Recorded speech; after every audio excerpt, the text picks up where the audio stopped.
আবারও মমতা বন্দ্যোপাধ্যায়ের নামে এফআইআর। ইতিমধ্যে জানা যাচ্ছে রাষ্ট্রদ্রোহিতার অভিযোগেই মমতার বিরুদ্ধে এফআইআর আইনজীবী রিঙ্কি সিং চট্টোপাধ্যায়ের। আপনাদেরকে আরও একবার জানাবো যে ধর্মতলা ধর্ণা মঞ্চে মমতার বিতর্কিত মন্তব্য এবং মানুষের মধ্যে ঘৃণা তৈরির চেষ্টার অভিযোগ, এবং সেই প্রেক্ষিতেই মমতা বন্দ্যোপাধ্যায়ের নামে এফআইআর। আবারও মমতা বন্দ্যোপাধ্যায়ের নামে এফআইআর।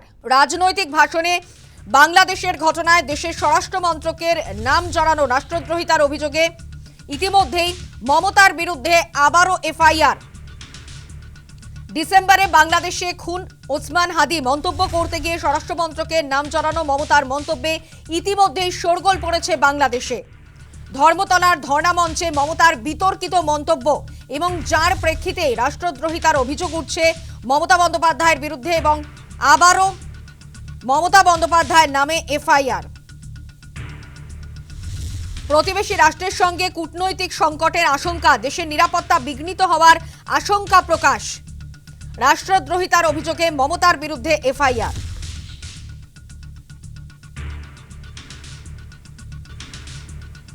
ইতিমধ্যে আপনাদের যেমনটা জানাচ্ছিলাম, গত মঙ্গলবার মমতা বন্দ্যোপাধ্যায় ধর্মতলার ধর্ণা মঞ্চে ঠিক কি বিতর্কিত মন্তব্য করেছিলেন শোনাবো আপনাদের। লুম্পেনরা ঢুকছে এবং লুম্পেনরা ঢুকে পঞ্চায়েতে ঢুকছে, জেলা পরিষদে ঢুকছে। এনআইএর ভয় দেখাচ্ছেন, ইডির ভয় দেখাচ্ছেন, সিবিআই এর ভয় দেখাচ্ছেন। এই সিআইডি তো আমার আমলেও ছিল, তখন তো সিআইডি এইভাবে এফেক্টিভলি কাজ করতো না, অন্যায় এসটিএফও করতো না। বাংলাদেশ থেকে একটা বড় খুনিকে এসটিএফ অ্যারেস্ট করেছিল, জেনে রাখুন, যা নিয়ে বাংলাদেশে অনেক রেভলিউশন হয়েছিল। অন্য দেশের কথা আমি বলছি না, আমার বলার অধিকার নেই, কিন্তু আমি যেটা বলছি পয়েন্টটা। তারপরে তারা মেঘালয় দিয়ে বাংলায় চলে আসে। বাংলায় যখন চলে আসে তখন আমাদের এসটিএফ তাকে ধরে, এটা তাদের ক্রেডিট। তারপরে হোম মিনিস্টার নিজে আমাকে ফোন করে বলছেন, এতদিন তো কই আমি বলিনি, মুখ করিনি, আজকে অত্যাচারের শেষ সীমায় গেছেন বলে। কারণ এটা জানে, আমি এখনো নামটা বলছি না ভদ্রতা করে, বাংলাদেশের লোক উত্তাল হয়ে যাবে। আমি সেটা চাই না, আমি দেশকে ভালোবাসি, না বলবো না দেশের স্বার্থে। কি বললেন? आप थोड़ा आपको बंगाल पुलिस को बोल दो ये बात बाहर में नहीं कहने के लिए, एक देश के लिए है। কাকে দিয়ে খুন করিয়েছিলেন, কার কার নাম বেরিয়েছিল। আজ গভর্নমেন্ট চেঞ্জ হলেও মনে রাখবেন, আমি তো সবটাই জানি। আমার হৃদয়টাই একটা কথা ভান্ডার, তথ্য ভান্ডার, সত্য ভান্ডার। আমি তো সম্পদের ভয়ে কর্মীদের জলে ভাসিয়ে দিয়ে দল ছেড়ে চলে যাব না। আমাদের সঙ্গে এই মুহূর্তে টেলিফোন লাইনে রয়েছেন প্রতিরক্ষা বিশেষজ্ঞ আর কে শ্রীবাস্তব। শ্রীবাস্তব স্যার, নিউজ টাইমে স্বাগত জানাই। যেভাবে আমরা দেখছি যে রাষ্ট্রদ্রোহিতার অভিযোগে মমতা বন্দ্যোপাধ্যায়ের বিরুদ্ধে এফআইআর দায়ের করা হয়েছে, আইনজীবী রিঙ্কি সিং চট্টোপাধ্যায় তিনি যে অভিযোগ এনেছেন, যে কার্যত ধর্মীয় অনুভূতিতে আঘাত এনেছেন তাঁর এই মন্তব্য, প্রাক্তন মুখ্যমন্ত্রী মমতা বন্দ্যোপাধ্যায়ের এই মন্তব্য। বাংলাদেশে এক যুবনেতার হত্যা নিয়ে কিন্তু মন্তব্য করেছিলেন প্রাক্তন মুখ্যমন্ত্রী মমতা বন্দ্যোপাধ্যায়। সব মিলিয়ে আপনি কিভাবে দেখছেন বিষয়টা? নমস্কার। আমি এই হাডি জিনিসটা তিন ভাগে আমি আপনাকে প্রশ্নটা জবাবটা দিচ্ছি। প্রথমে আমি ক্রোনোলজিটা মিলিয়ে দিচ্ছি, দ্বিতীয় আপনি বাংলাদেশে কি হয়েছে, তৃতীয় ইনি কি এই মমতা ব্যানার্জি স্টেটমেন্টে এর কি ইমপ্লিকেশন হবে। প্রথমে ক্রোনোলজিটা মিলিয়ে নিন আপনি।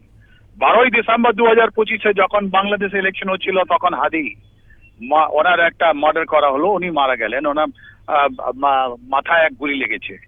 আমার তদন্তে উনি ট্রাম্প হতে চলেছিলেন, কেন যে ইনি যে ইনকলাব মঞ্চে যিনি ইনি কন্টেস্ট করতে চলেছিলেন ঢাকা থেকে, ইনি আগে অনেক সাড়া পেলেন, বা আস্তে আস্তে যখন বিএনপি নামলো মাঠে, এনার যেটা সাপোর্ট বেস ছিল শেষ হয়ে গেল। তাহলে ইনি নিজের বন্ধুদেরকে বলেছিলেন, একটা গুলি চালাও, একটা মাথা ছুঁয়ে যদি যায়, যেরকম ট্রাম্পে হয়েছে, আমার টিআরপি বেড়ে যাবে। এইটা আমার ছিল। আমি উনি নেই, তাই জন্য ওনার জন্য আমি শ্রদ্ধা জানা, আমি নমস্কার করি। হাডি 12 ডিসেম্বর 2025-এ মারা যান। জানুয়ারি মাসে ইউনুস, খুনি ইউনুসের পুলিশ 17 জনের আগেনস্টে চার্জশিট দায়ের করে।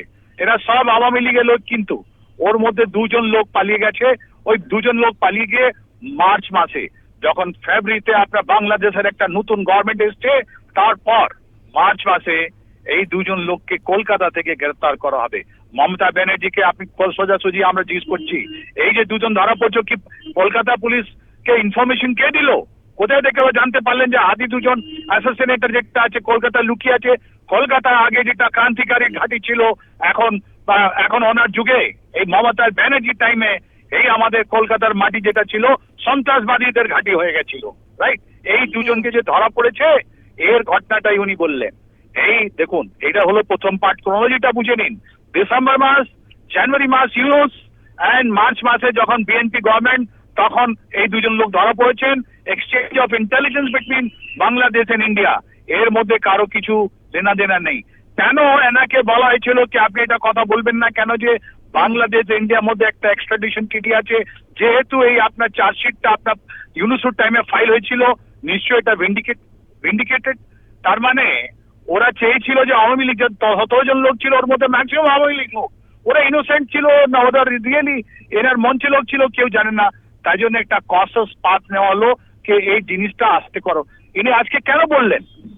ইনি কেন বললেন কি লোকটা জিনিসটা লুকিয়ে থাকুক? লুকানোর ব্যাপার নয়, যখন অ্যারেস্ট হয়েছে এটা তো সবাই জানতে পেরেছে, মিডিয়াতে এসছে, এর মধ্যে লুকানোর জিনিস কি আছে? এটা তো পুরো মিডিয়া, এটা প্রিন্ট মিডিয়া, আপনি দেখুন, আপনাদের চ্যানেল দেখুন, সব জায়গায় এটা বলা হয়েছে। বাংলাদেশে বলা হয়েছে যে হাদির যেটা দুজন লোক ছিলেন ওকে কলকাতা থেকে ধরে নেওয়া হয়েছে, তো তিনি কোনো সিক্রেট কথা বলেননি। তো এর মধ্যে মমতা যে বলেছেন এটা সিক্রেট কথা নেই, তো সবাই সহই দিচ্ছিল, এটা ওপেন ডোমেনে ছিল, এর মধ্যে কোনো ব্যাপার নয়। দ্বিতীয়, বাংলাদেশে একটা অ্যান্টি ইন্ডিয়া সেন্টিমেন্ট চলছে। এই অ্যান্টি ইন্ডিয়া সেন্টিমেন্টকে উস্কানি দেওয়ার জন্য এই মমতা ব্যানার্জি এরকম কথা বললেন। মনে আছে তো, উনি তো রিজাইনও করেননি। ওখান থেকে যারা মৌলবাদী আছেন, যারা বিচ্ছিন্নতাবাদী আছেন বাংলাদেশে, উনি বললেন তুমি করো না, আমরা তোমার সঙ্গে আছি। এই ওদের সঙ্গে ইনি বলছেন, ওনার সঙ্গে হয়ে জোট হয়ে ইনি কথা বলছেন। মমতার কথায় অনেকগুলো মিল হচ্ছে। পাকিস্তানের ডিফেন্স মিনিস্টার এবার কলকাতায় নিয়ে আমরা কথা বলবো, কলকাতাতে আমরা দাঙ্গা চালাবো, এই মমতা, রাইট? তো পাকিস্তানের কথা আপনার, এনার কথা, মমতার কথা মুখ থেকে একই কথা বেরোচ্ছে। তার সঙ্গে আপনি বাংলাদেশের যতগুলো মানুষ আছে, ওর মধ্যে পাকিস্তান আইএসআই একটা সেল আছে, লালমনিরহাটে আপনার তুরস্ক আছে, তারপরে তো আমেরিকা সেন্ট মার্টিন তো সবাই জানে, China belt and road initiative, এখন রাশিয়া চলে এসছে, রোপুর যেটা ওদের নিউক্লিয়ার প্ল্যান্ট ওটা স্টার্ট হয়ে গেছে। এর মধ্যে ইন্ডিয়া নাই। আমরা শুধু বলেছি, ভারতবর্ষের লোক বলেছি আমরা 17 কোটি বাংলাদেশ লোককে আমরা ভালোবাসি, আমাদের মধ্যে কিছু লেনা দেনা নেই। তৃতীয়, ইনি যে বলেছেন যে ইনি স্টেটমেন্ট দিয়েছেন দুদিন আগে, কি আমাকে বলা হলো কে মেরেছে, হয়তো উনি মনে হয়নি অনেক কিছু জানেন, বলে দাও। মনে রাখবেন, যখন একজন এরকম লোক যারা দায়িত্ব নেয়, ওরা একটা শপথ নেয় যে আমার কাছে যে কোনো জিনিস আছে, আমি ন্যাশনাল ইন্টারেস্টে, রাষ্ট্রের ইন্টারেস্টে আমরা কোনো জিনিস আমি কোনো মানুষকে বলবো না। ইনি একটা যেটা শপথ নিয়ে যেটা ভেঙেছেন। আর ওনার যে কথাগুলো আছে, মানুষের মধ্যে একটা অশান্তি করার চেষ্টা হয়েছে এপারের ওপারে, এনাকে ন্যাশনাল সিকিউরিটি অ্যাক্টে গ্রেফতার করা উচিত। ইনি মাথা হারিয়ে ফেলেছেন, ইনি পাগল হয়ে গেছেন, এনার ব্যালেন্স ছড়িয়ে পড়েছে। এনাকে গ্রেফতার না করলে আমাদের রাষ্ট্রের সুরক্ষার উপরে অনেক বড় বিপদ আসবে। তাই জন্য আমার ডিমান্ড যে Mamata Banerjee should be arrested অনিয়ান্সে উইথ ইমিডিয়েট এফেক্ট। এর একটা স্পেশাল কোর্ট এটা তাড়াতাড়ি তদন্ত শুরু করুক। ইনি কিন্তু অশোকা স্তম্ভকে এখানে পশ্চিমবঙ্গে আনেনি। ইনি আমাদের সেন্টিমেন্ট নিয়ে বিশ্ব বাংলা বানিয়েছিলেন, যেখানে আমাদেরকে দেখিয়েছিলেন short term, mid term and long টার্মে এটা ডিপ স্টেট হয়ে কাজ করেছিলেন। হয়তো এনার একটা ক্রিপ্টো কারেন্সিতে পয়সা আছে, হয়তো এনার কাছে অনেকগুলো বাংলাদেশে পয়সা আছে, তাই জন্য এই স্টেটমেন্ট গুলো দিয়েছেন। ইনি আজকে আমাদের জন্য, একটা রাষ্ট্রের জন্য একটা অনেক বড় ন্যাশনাল সিকিউরিটি ইস্যু হয়ে গেছে। এনাকে ইমিডিয়েটলি অ্যারেস্ট করা উচিত। Thank you sir.